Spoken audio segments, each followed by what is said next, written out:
Welcome to the Read Conmigo podcast, where we help you raise bilingual, bicultural, and kind-hearted kids. Get inspired with real-life stories of students, educators, and parents sharing their bilingual journey and how they're making a difference today. I'm Frances Barajas, and I'm your host. Bienvenidos, you are listening to episode 7 of the Read Conmigo podcast, brought to you by Infinity, a Kemper company. This week, we are starting our Community Spotlight series, where we will highlight local organizations doing great things in the community. For this episode, I am sitting down with Brian Rosenbaum, Engagement Manager at United Way of Greater Los Angeles. Brian is going to tell us a little bit more about the mission of United Way and how they're helping end the cycle of poverty for our most vulnerable neighbors. Brian is a California native with more than a decade of nonprofit experience, and he will be also sharing some of the benefits of volunteering, ways you can give back with your family, and how to address complex issues like homelessness with your children. Part of our mission is helping you raise kind-hearted kids, and we hope this episode can help you teach your kids that they can make a difference. Now let's get started. Welcome to the show, Brian. Thank you so much for hosting us at the United Way offices in LA. It is a beautiful office. Of course, a pleasure. And today we're doing a special segment. It's our Community Spotlight, where we're going to be highlighting some of the work that United Way is doing. But before we get started, can you tell us more about yourself? What do you do? Where are you from? And maybe share a fun fact or something you like to do in your spare time. Of course. So I serve as Engagement Manager here at United Way of Greater Los Angeles. I oversee our year-round calendar of volunteer opportunities and then custom corporate engagement. I was born and raised here in Southern California. I went to UCLA for my undergrad, where I studied psychology and Spanish, and then got my master's in social work at Columbia University. Thought I wanted to go into clinical work, and then during grad school, I learned that what I really love is building community, building great programs, and then seeing those through. And so I have been doing that here at United Way for 2 years. And in my spare time, I do vegetable and California native gardening in my home. That's awesome. I try to run as often as possible, and all that is balanced with raising my 9-month-old son. Oh, congratulations. That's great. I would love to get more into gardening, but I can't even keep plants alive right now. So baby steps. But a lot of times, Brian, when I'm on the field, I get approached by people that want to kind of find a job where they can give back. I think it's in our heart to, give back to the community. And you have several years working in the nonprofit sector. Do you have any tips for someone that wants to get into that field? Yeah, absolutely. Networking is so important. There's a huge community here in LA that is doing great work, and they need passionate people to join their ranks or to be involved in other ways. So I think getting out to mixers that happen, the Young Nonprofit Professionals Network is great for folks who are sort of in their first 20 years of work, but there are other great networks as well for meeting folks. And once you meet people and they hear your passion, they're going to be force multipliers for you, connecting you into the scene. But I think volunteering and getting involved with organizations that are local to you or aligned with your passions is such a powerful way to give back and be able to keep doing the things that you do during your day job, which might not be the same as that. Yeah, no, that's great feedback. Thank you for sharing that, because I get that all the time when we're at the events giving out the books. People come up to our booth and they really have a desire to do that. So hopefully for everyone listening, this is something that's helpful. So, look up our events that are in the community. But back to United Way, United Way, I know that you guys have chapters all over the country, and you have been around for many years. We were walking, actually, in fact, when we got to the office, you were showing me the timeline since the 1930s, or I think even before. Yeah. Can you tell us a little bit more for people that have heard of United Way, but maybe don't really know what you guys do? Of course. So we are such a legacy organization here in Southern California and in the world. United Way was established in Denver in the 1870s. Wow. But here in LA, we're about to turn 100. Oh my gosh. So our 100th birthday is Congrats. A couple years away. So look out for that for sure. But what we do here in LA is, and across all United Ways, is tackling the community's biggest challenges. Mm-hmm. So every United Way focuses on different topics based on the needs of their community. And here in LA, we are tackling LA's biggest problems in the areas of education, homelessness, and economic mobility, all with the goals of breaking the cycle of poverty for LA's most vulnerable.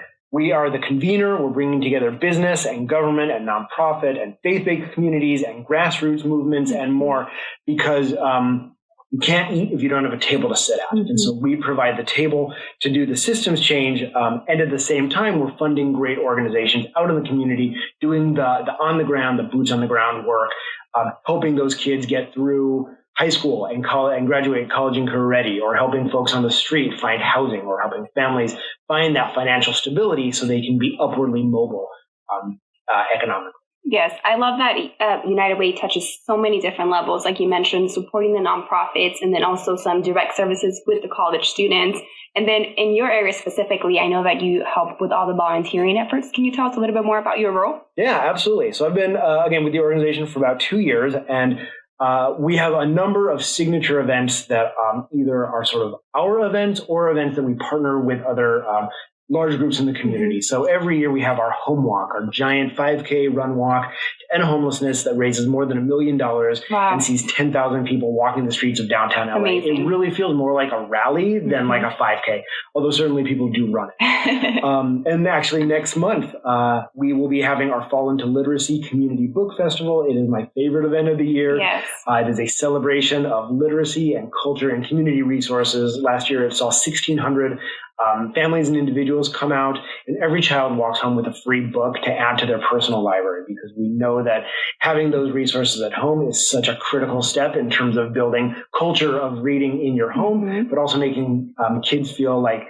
I own this book. This is my copy of The Places You'll Go. Yes. And this event, just to add in a little bit, we have done it now for several years. I can't remember when we started, but it is one of my favorite events as well. You guys just do such a beautiful job at bringing the community together, and everything is free. So there's no cost for the families. They get to spend a nice afternoon together, and there's just so many different resources, and you have a stage and there's readings. It's just a great event. So we'll be posting the event, the date when that comes up, for everyone that's listening, so you can attend, because it's just a great event. Totally.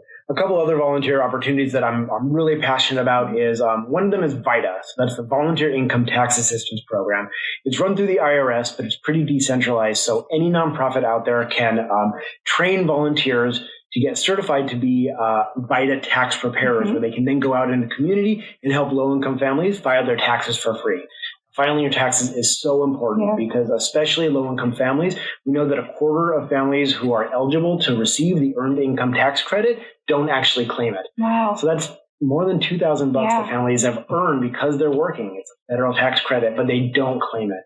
So between the EITC, the Cal EITC, the tax return, and then savings on tax prep, which is actually twice as expensive for low-income families as it is for high-income families because of scams and tax preparers who take on commission rather than a flat fee, which is illegal. It puts $3,500 on average back in families' pockets. So every 1 hour that a volunteer goes out and helps the community, it's $3,000 to $4,000 back reinvested into their local community. Last year, we trained 100 volunteers. 92 of them got certified. They did 1,300 hours for a total community impact of $4.5 million. That's awesome. Where can they find more information? Because this is a great resource maybe for people that want to volunteer or for people that want to get the assistance. Yeah. Here in LA, we run trainings every year so folks can get trained and certified. It is a full day training because you're learning about taxes. And then the certification process is rigorous, but we include that time in the training day. So that's why such a high percentage of our attendees walked away certified. Okay. That'll all be on our volunteering portal at volunteer.unitedwayla.org. But folks should also just search VITA on the internet to look for other trainings locally in your community or across LA County. There are amazing partners out there running trainings and then running the VITA sites where clients sign up, volunteers register in advance, and that's where the magic happens and those families are able to file their taxes, which is such a relief off their shoulders. Yeah, what an amazing program. And for anyone that wants to get like a certification and get experience doing this, you're getting professionally trained. So it sounds like a win-win situation. You're giving back and you're also learning. So that's great. Are there any other, I know that you guys have a ton of volunteer opportunities. Of course. I would say the Greater Los Angeles homeless count is really important. Every year, every city, or every 2 years, every major city does an annual census of their homeless. LA does this annually because of the scope of our crisis. And so at the end of January, in 2020, it'll be January 22, 23, and 24, 8,000 volunteers are needed to sign up for a deployment site in your community. Last year, there were more than 150 deployment sites at nonprofits and libraries and businesses and churches all over the county. You show up at your site, you get trained on what the homeless count is. And the reason it's so important, which is because if we're going to craft meaningful policy solutions, we need accurate data. The homeless count is how we know that between 2018 and 2019, homelessness jumped by 12% in LA County and 16% in LA City. Our housing crisis is our homeless crisis. Affordability is just, in Watts, for example, 64% of families are paying more than 30% of their gross income on rent. Yeah. When you take out taxes, that's an even greater rent burden. So when we think about families who are at risk of falling into homelessness, it's those families along with the 40% of Americans who can't afford a $400 emergency expense right now. 40% of Americans can't afford $400 if it happens today. Yeah. And so as we think about all of this and the solutions from a policy perspective, we need to know the data. And so volunteers will show up at your deployment site. You'll get trained and broken into small teams, and then you'll be given a census tract, which is basically a small little geographic area to either walk or drive to do a visual tally of people experiencing homelessness. So folks on the street, in shelters or encampments, or with fogged up car windows, because there's no reason car windows should be fogged up on a January night, on a nighttime in January. It's a humbling experience, but it's also a local experience because those deployment sites are all over LA County, and it's a family-friendly experience. You can do this with your kids in the back seat, and they can help, spot folks. But there's no tapping folks on the shoulder and asking them if they're homeless. It's completely safe, and it's doing a huge community service because we need 8,000 folks to get out there and do the counts. Definitely an incredible opportunity. Wow, this sounds like an amazing opportunity, as you're mentioning. Does it take place over one day, or is there several days that you're doing this? Great question. It takes place over 3 nights, and each night, each area of the county has a different night. Okay. So the Tuesday is San Fernando and South LA. Wednesday is San Gabriel and the West Side. Thursday is downtown. Don't quote me on those dates because it changes every year, but it's like that. And so United Way of Greater Los Angeles is actually hosting a deployment site on the Thursday night. So folks should know now that you can sign up as soon as registration opens around October or November. And you can come out to our office, get a little tour, experience the magic it's beautiful of our office space. And then again, you'll get trained and you'll do a count here in downtown LA. We also do a count with the LA Metro system. So the subway came knocking at our door 2 years ago and said, hey, there are folks who sleep on the stations and the platforms who don't get counted through the standard methodology. How can we make them count? And we said, well, let's get some volunteers. So we, last 2 years, and I expect this year again, hosted a Friday morning event, basically an extension of Thursday night, where over the past 2 years, 50 plus volunteers have showed up at 5 a.m. at Union Station in downtown LA. We got coffee for you, and then we train you, break you into groups, and then send you out to a number of assigned metro stations.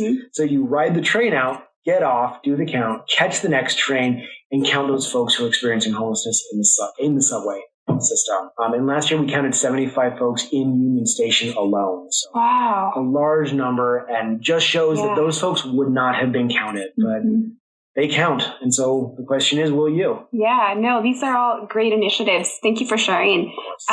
Is there something that you're particularly proud of the work that you're doing, something that stands out? I mean, all these are amazing. I love our Read Across America Day. Yeah. So every year around Dr. Seuss's birthday, which is March 1st, we partner with elementary schools and kindergartens in the Wilmington area, which is a low-income community, and send volunteers out to those kindergarten through 3rd grade schools to read to those students. And if you haven't been in a 1st grade classroom recently, it is just magical. Those kids are so hooked to those stories about the 1 fish, 2 fish, red fish, blue fish, and other books that are relevant for them and their community. We have books in English and Spanish or bilingual books that are really telling them that story, and volunteers love this experience. We end it with a big thank you lunch for the volunteers, and every student walks home with a book for their own personal library, again, to build that culture of volunteering, their ownership of their love for reading,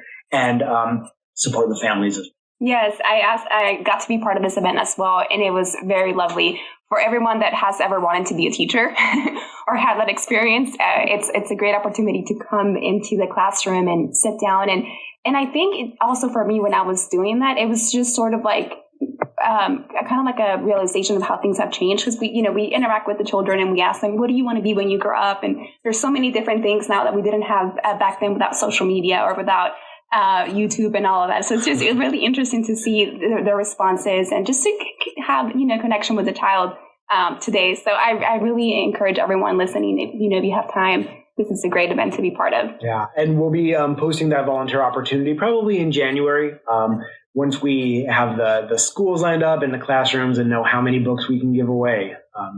Because that's the magic. Yes. Can you tell us again, where can we get this information about the different volunteer opportunities? And then if you're on social media. Of course. Our volunteer portal is where you can go to see all of our opportunities, plus opportunities that our nonprofit partners have posted onto our calendar. So that's volunteer.unitedwayla.org. You can also just visit our website, unitedwayla.org, and head to the volunteer section. And of course, we're on Facebook, Instagram, Twitter, YouTube, all of them. And then that would be United Way LA, or? Yes, United Way of Greater Los Angeles is what you can search. Awesome. And then I know, Brian, of course, here with United Way, you're helping, get hundreds and hundreds of volunteers. And I know that volunteering is very dear to your heart.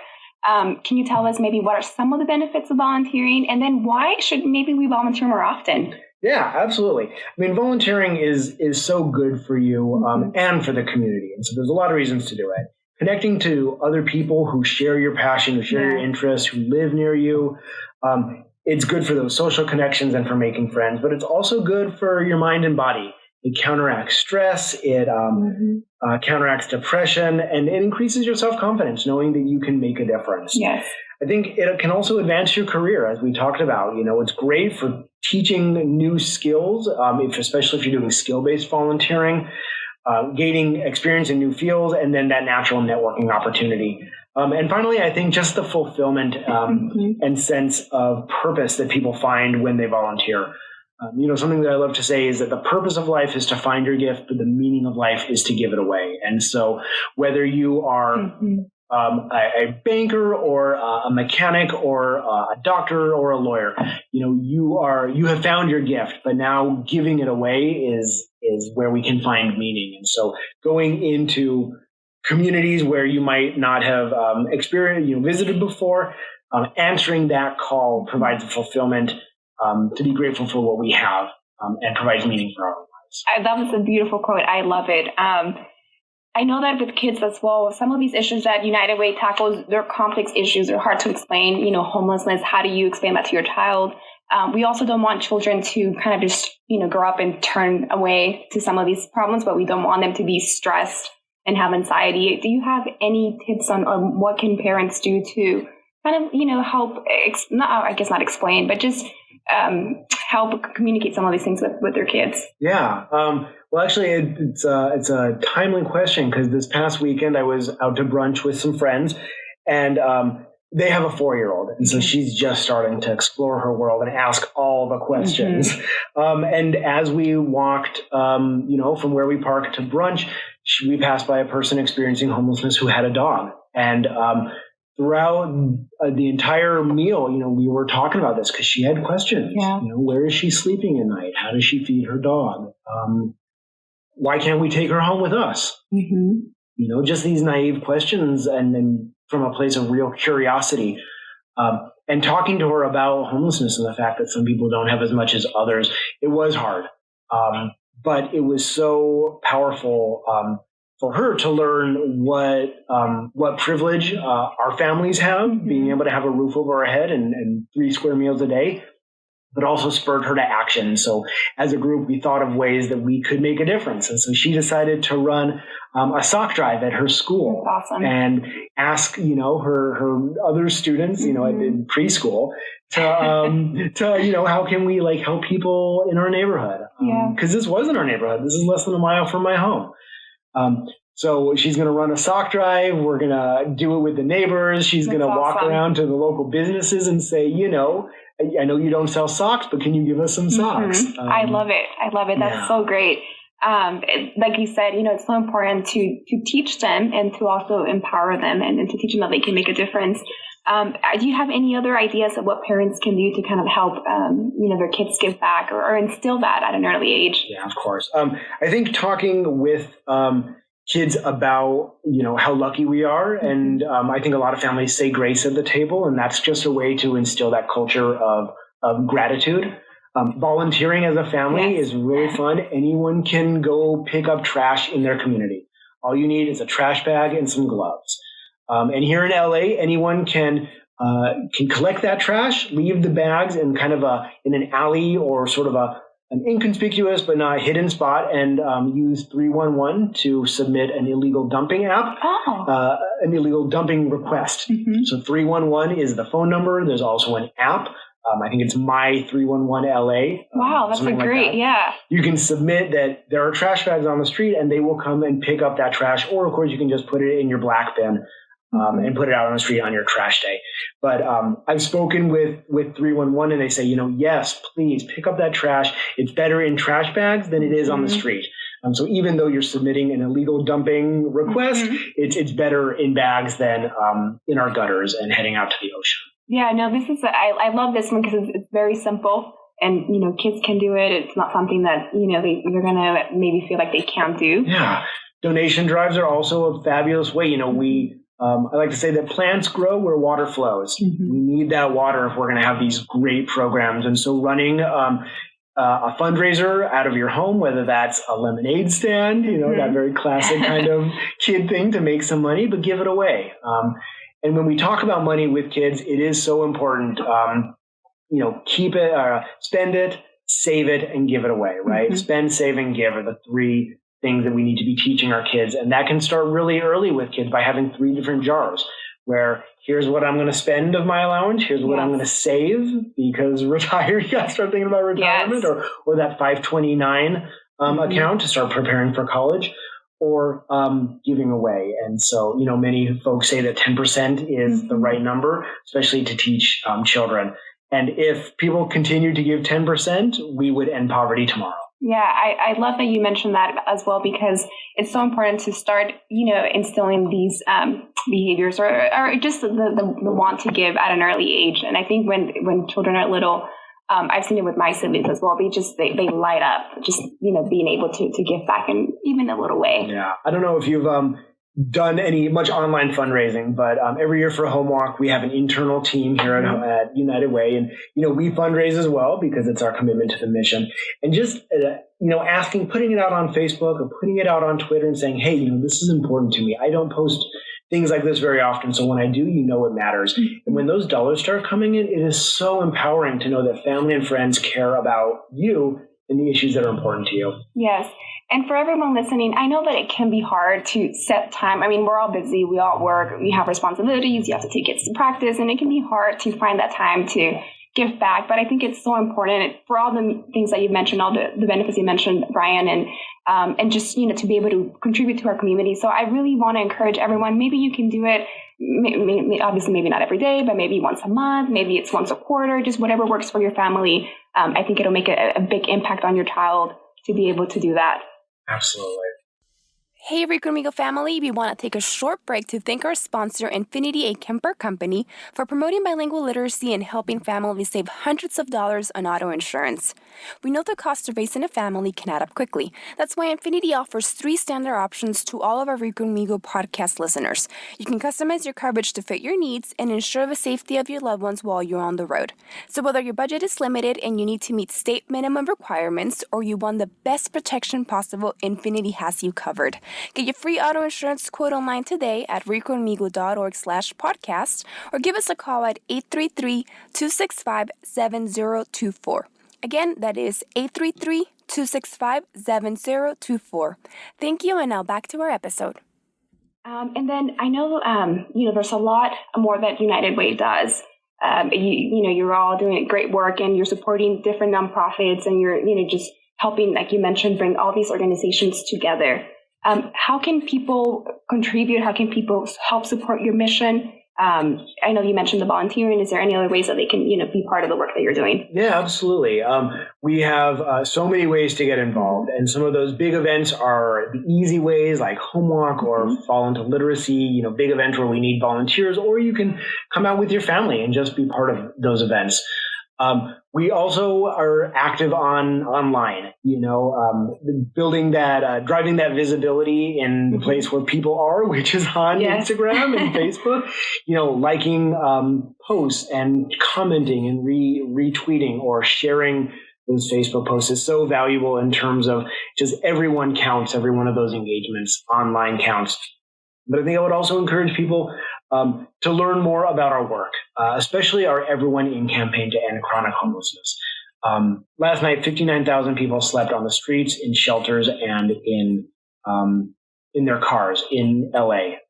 That is a very large number. But we know that only a third of those folks are experiencing chronic homelessness.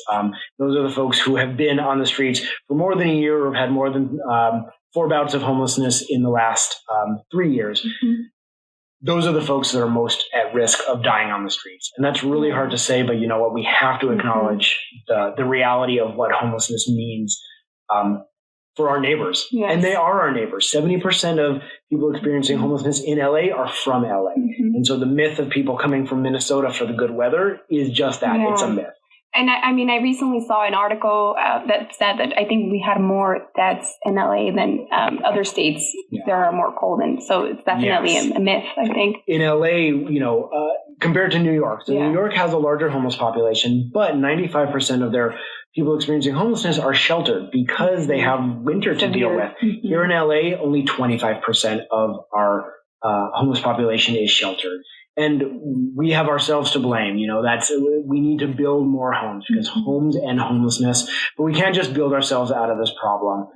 We need to start converting old motels. We need to start converting vacant lots and existing units, creating more rent-controlled and affordable housing. Because right now we have a shortage of more than 500,000 units to house the population, and it is incredible. But there's amazing work happening here at United Way, out in our partner organizations, and Everyone In is working to build the public will to drive the political will, cut through the red tape, build the units, and ensure that every one of our neighbors has a roof over their head and the opportunity to succeed. So definitely would encourage folks to visit everyoneinla.org and visit one of our events. We have events all over the county, whether that's trainings about homelessness, about our work, our Stories from the Frontline series, which brings in lived experience speakers to talk about their experience of homelessness, but more importantly, what it was like and what it meant to them to leave homelessness, to get off the streets and into housing. And then we show screenings of a documentary that we partnered on called The Advocates, which tells the story of advocates for more supportive housing and the fight to get Proposition Triple H and Measure H passed in 2016, which it gives us the money to build the units. Of course, having the money isn't enough. Getting the community support and, again, cutting through the bureaucracy is what it's going to take now to build those units. So the dollars are there. We just have to make sure that the 72% of people who voted for that and the vast majority of Angelenos who say yes in my backyard are lifting up that voice, and that we're having constructive dialogue with folks who have fears. And I understand those fears, but at the end of the day, if you've ever tried to lift an oak table, we can't do it alone. We need everyone around that table to lift together. Every community needs to do their part, and every council district can do their part, and we're tracking that.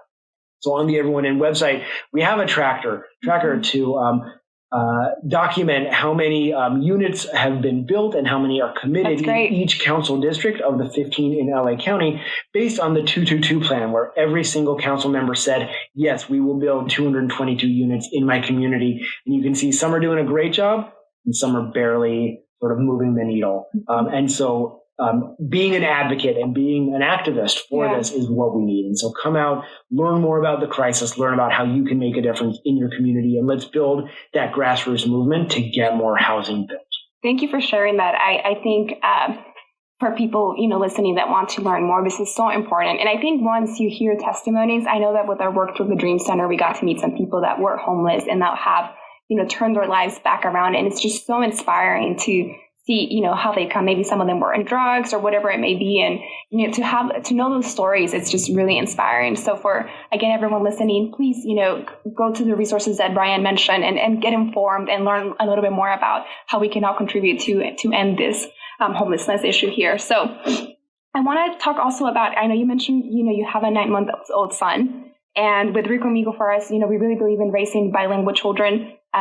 And I know that you also said, you mentioned you learned Spanish, and we can do this interview in español. Sí se puede. Can you tell us why is it important for you as a parent to raise your son bilingual? Yeah, I had amazing teachers in high school, Spanish teachers from all over the Spanish-speaking world, from Spain, from Cuba, from Uruguay. That's awesome. And learning about their experiences. And of course, there's all this storytelling in high school that we do, and learning about the food and the music. I mean, I learned Spanish listening to Mana. And just like, como quisiera. Oh my gosh. Yes.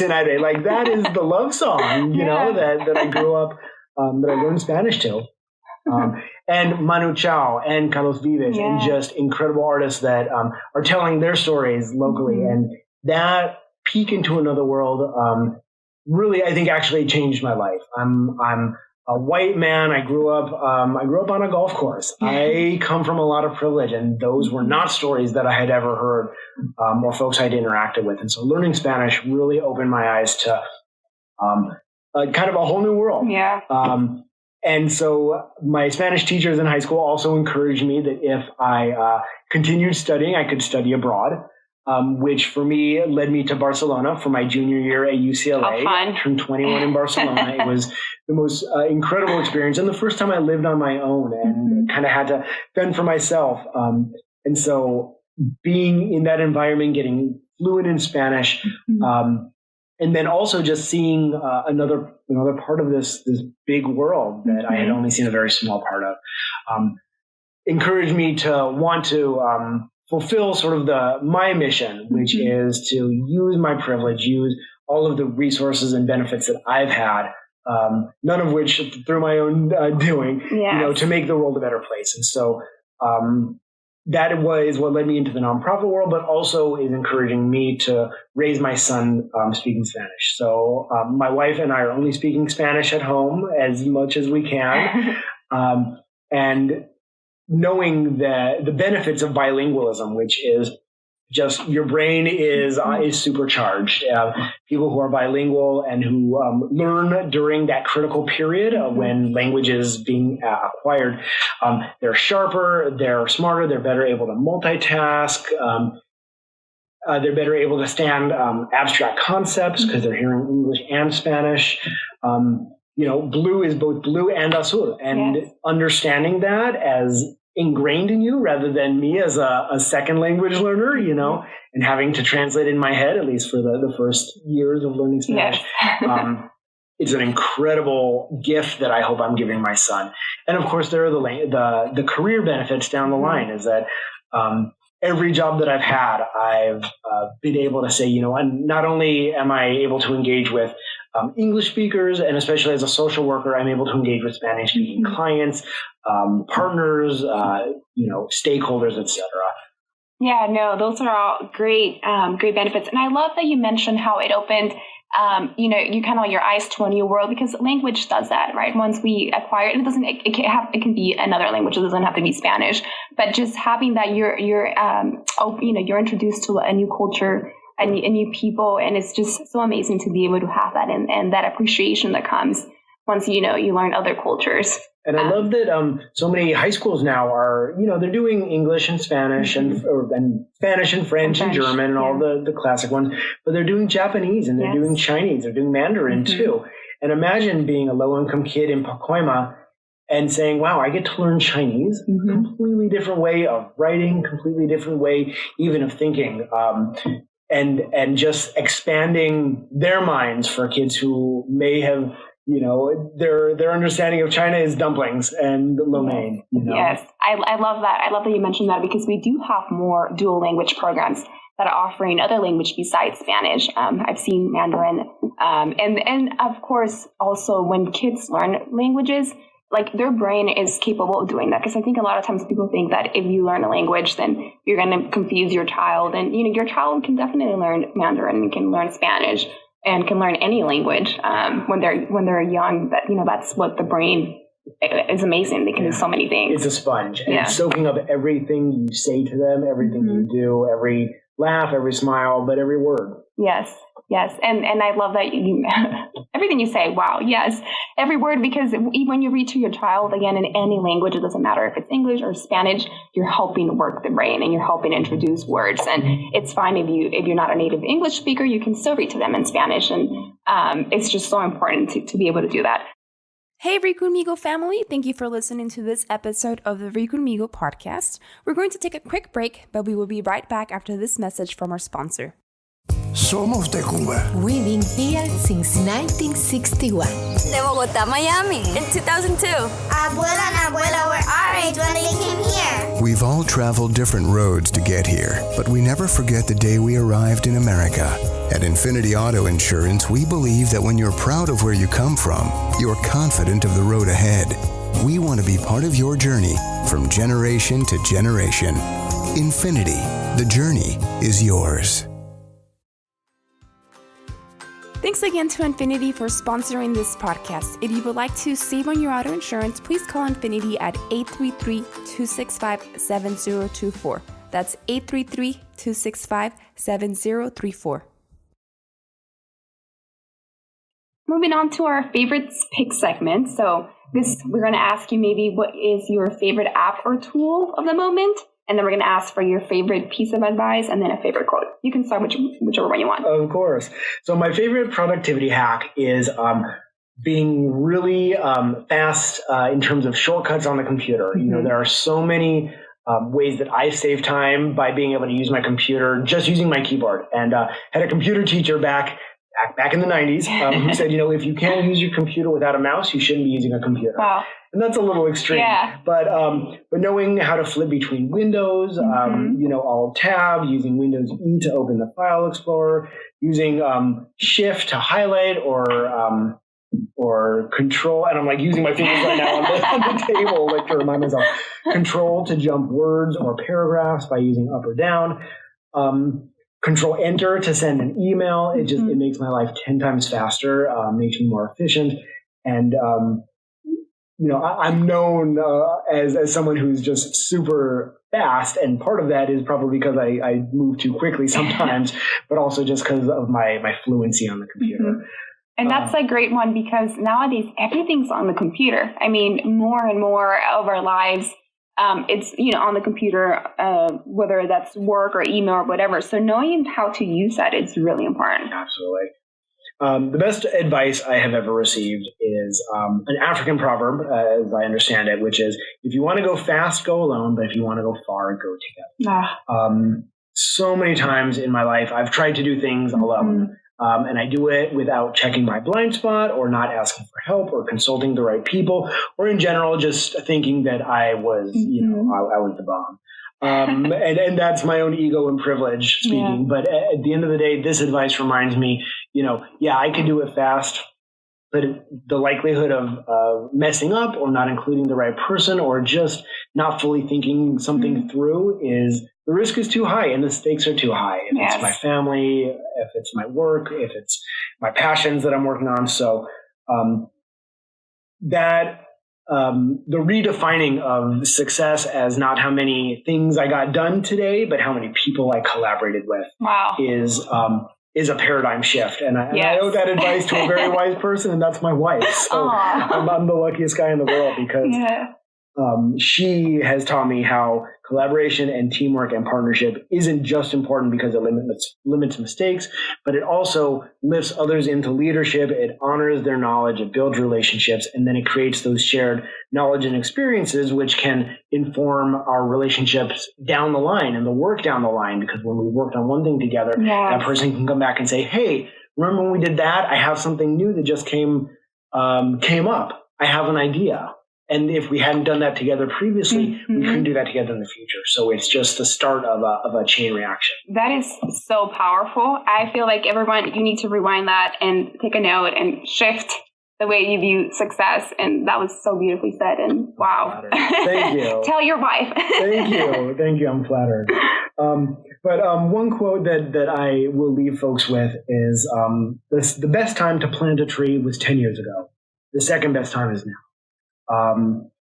It not only inspires me as a home gardener, but I think it's a reminder that the effort that we put in today, you're not going to see the impact of it. Reading to your kids, one day to the next, or even 1 week to next, you might not see the impact. But reading to kids now and flooding their brain, and because they're sponges, they can take it. Yeah. Even if they get fussy while you're reading that book. And my 9-month-old can't sit for very long. But when I open up a book, now he's like helping me turn the pages, and it just warms my heart knowing that he's engaging with books, he's engaging with language, he's engaging with me. And so that's something we're doing today. But if you didn't do it 10 years ago, that's okay. You can plant that tree today, because now is going to have payoffs 10 years down the line. Yes. And again, another powerful quote, because a lot of times, we feel we live in regret, or, we didn't do something, or it's too late. I can't teach my child Spanish. It's too late, or whatever it may be. I can't help, contribute to ending homelessness.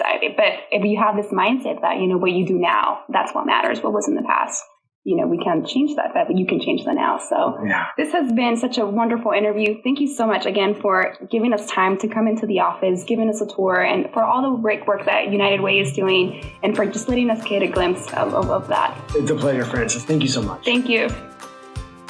Thank you for listening to the Read Conmigo podcast. We hope you enjoyed this week's episode and found it helpful. For the show notes or additional episodes, visit readconmigo.org/podcast. Be sure to take a screenshot of the episode, share it on social media, and mention @Read Conmigo for a chance to win bilingual books. We're selecting 5 people every week. We would also greatly appreciate it if you could leave us a review on Apple Podcasts or wherever you get your podcasts. And lastly, thank you to Infinity A Kemper Company for sponsoring our podcast. Call Infinity at 833-265-7024. That is 833-265-7024 to start saving on your auto insurance today. Gracias y hasta pronto.